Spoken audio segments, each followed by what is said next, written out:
Cool. Oh, all right. Let me put on the time. 6:47. Okay. So hi everyone. My name is Orlando.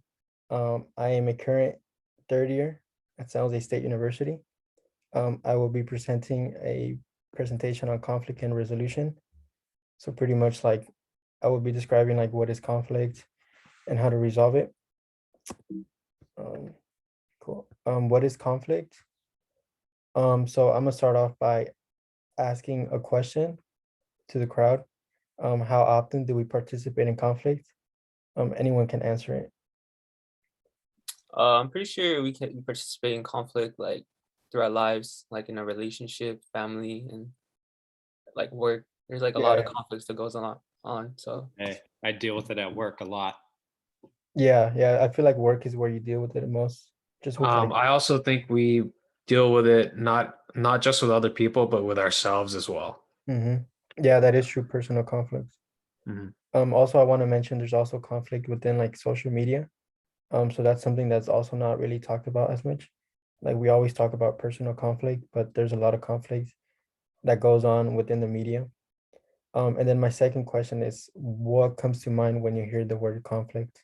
Like the first thing that pops up to mind. I just think about like anger, arguments, dispute, like something negative. You know what I'm saying? Yeah, Yeah. pretty I'm much. thinking about like debates about the things. Okay, cool. Let's see. So how do we deal with conflict? Do you deny the problem exists, change the subject, or avoid the problematic person? Um, so pretty much we just honestly have to accept that conflict is part of our life. It's gonna be literally everywhere we go. But it's about how we deal with it more than anything. Um, so how do you guys deal with conflict when it pops up in your life? Do you deny the problem exists, you change the subject, or avoid the problematic person? Anyone can answer. When it comes to conflict for me, I'm the type to want to address it immediately, especially if it's like with a close relationship. Yeah.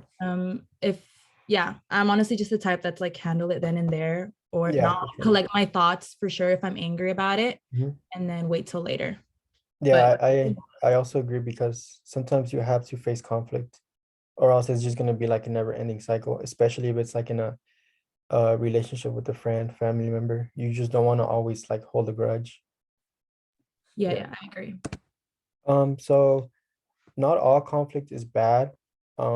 Some conflict is necessary in order to just like get along with people. I mean, it's impossible to get along with everyone, but sometimes there just has to be like this type of conflict that needs to be resolved and it's just like necessary in our life, unfortunately.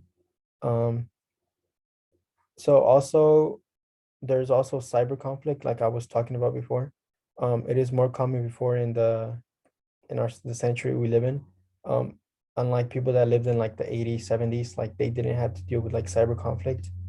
It was usually just all in person.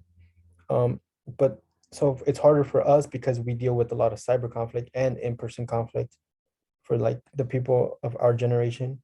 Um, someone could like spread false rumors online and then that creates conflict. Um, but yeah, pretty much that's like two different types of conflicts. Think of yourself in your most recent conflict. So can I ask you guys another question? What was the most recent conflict you guys had? And if you don't mind sharing, and just how did you deal with it, good or bad? Actually, mine was about this project. I was supposed to present with my family members, and 3 out of the 4 of us got sick. So Yeah, I wasn't able to do that. And I handled it by getting together with you guys. cool. I'll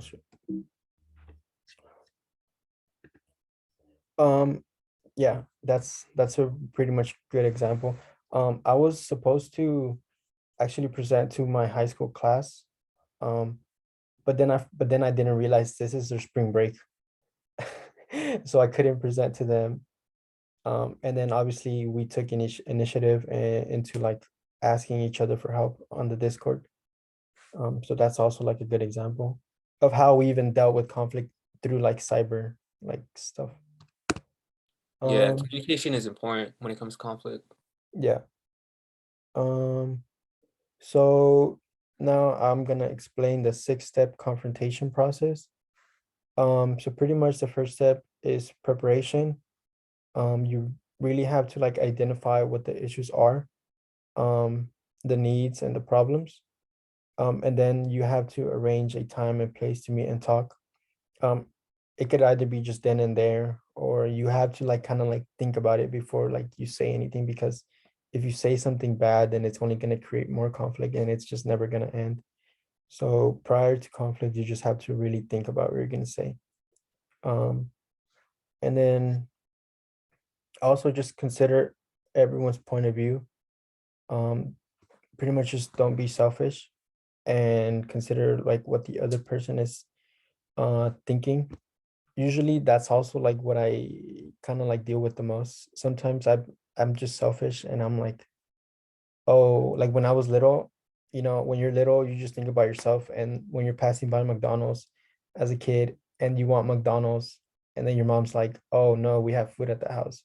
And then you just get mad at her, but then you don't think that, oh, like the food at the house is just gonna go to waste.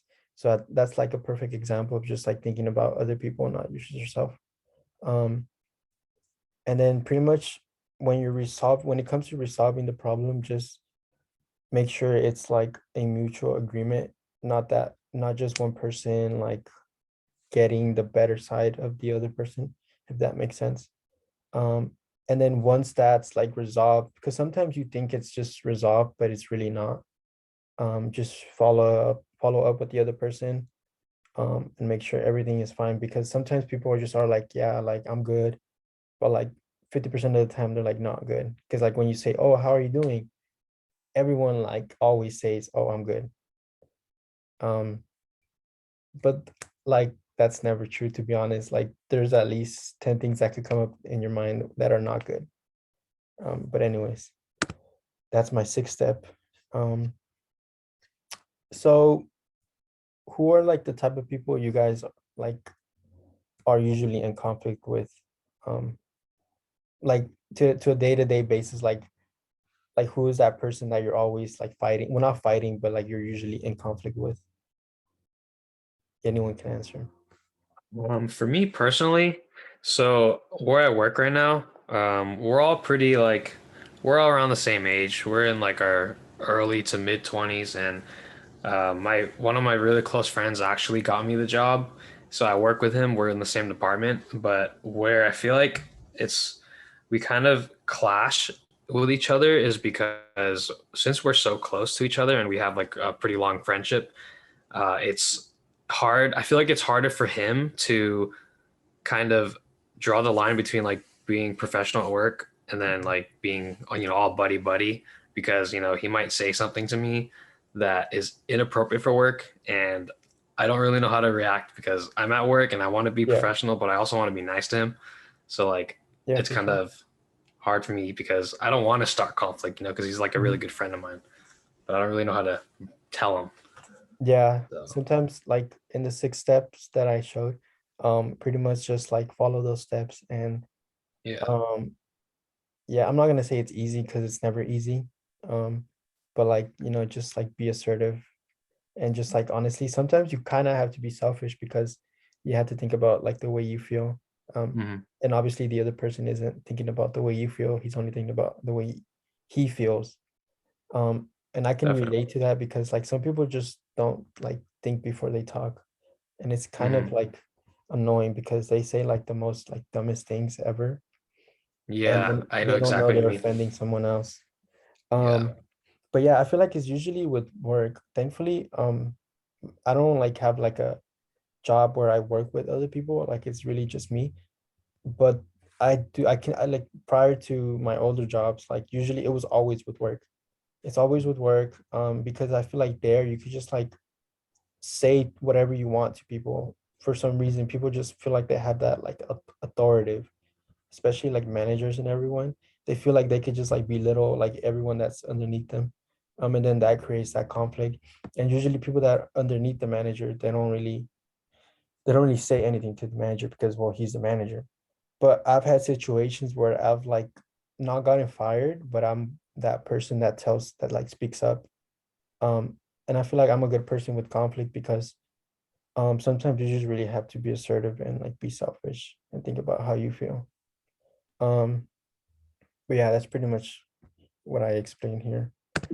Um, and so how to prevent like from the how to prevent face management pretty much means like avoiding conflict or a reaction.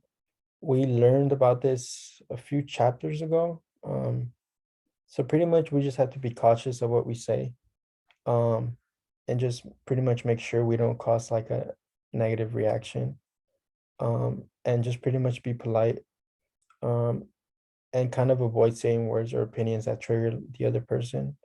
So if you know the other person doesn't like something, you're not gonna like say it, and then it's just gonna cause like a trigger reaction, and it's only gonna create like a worse conflict. And just try not to offend other person's beliefs and pretty much just use disclaimers. So for example, if like say another person, if you know another person, say let's like say they like seafood, and then you guys are wondering where to eat. No, say the other person, no, yeah, say the person likes seafood and you guys are wondering where you guys want to eat. And you're like, oh, ew, I don't want to go eat seafood because it's like disgusting. But then you already know that that's only going to create like a, a reaction. It's just, yeah, I just pretty much just don't. And I had a activity, but it's kind of hard to do it through Zoom. So pretty much the objective was to get team members to work through conflicts. Pretty much like it's gonna defer opinions, and then we were gonna see how the different teams handle it. This was supposed to be like in a large group. Unfortunately, we cannot do it through Zoom. Um, so tips, so 5 tips I came up with from a few of my sources that I used. So first tip is pretty much just be mindful of the other person. Um, just respect the other person's opinions and don't jump straight to conclusions. My second tip is learn to work in a team virtually. Um, and I feel like with COVID, we kind of learned how to do that because we were like quarantined for like a year, and then some of us had like Zoom classes for like 2 years, and some of us still have Zoom classes. So I feel like it's definitely important to learn how to work in a team virtually, kind of like what we're doing right now. It's kind of hard because we're not in person, but it's still important. My third tip is pretty much um, studies have shown that a face-to-face conflict is more solving a face-to-face conflict is more effective than text to text. I feel like when we're texting, it's kind of hard to see the other person's like facial reaction, and then that sometimes can cause like a continuation of conflict because you could be try to you might try to sound nice, but then the other person might take it the wrong way because it's through text. And I feel like that's how a lot of like conflicts are started, um because just like you try to say nice and then the other person took it the wrong way, or say you get left on red for like a whole week, then that creates conflict rather than in person. Like you just can't, like you don't get left on red in person, if that makes sense, you know. And then my fourth tip is pretty much usually when a conflict is managed effectively in a group, the group tends to work better. um so yeah, pretty much when you're working in a group and there's like a conflict that you see going on and you don't solve it, then the results are going to be poor. Pretty much this comes in handy with like sports teams or whatever. I used to coach basketball a long time ago, and there was obviously in teams, like no team is perfect. um and then every team has like ways they can improve. um so that's, you kind of had to like face that conflict, face that issue, and solve it in order for the team to work better.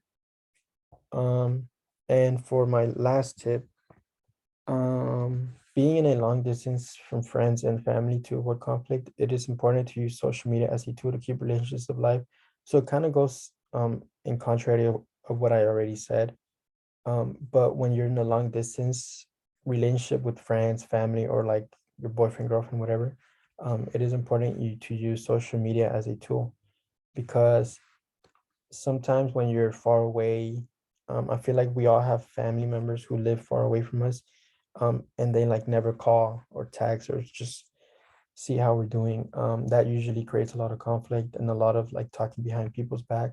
But when you try to kind of just be in contact, oh, sorry, then it just helps avoid conflict. My sources, cool. So yeah, that is pretty much it. I also had a worksheet, but I also had a worksheet that I shared with the teacher, but it's kind of hard to. So this was my worksheet. It was kind of, it was going to be a worksheet that I gave to like the students so that they could fill out as I presented, but unfortunately we couldn't. But I kind of try to like ask you the questions that I asked here, kind of, you see. But yeah, so thank you guys. Hold on, let's see how I stop recording. Right here. Hopefully it saves.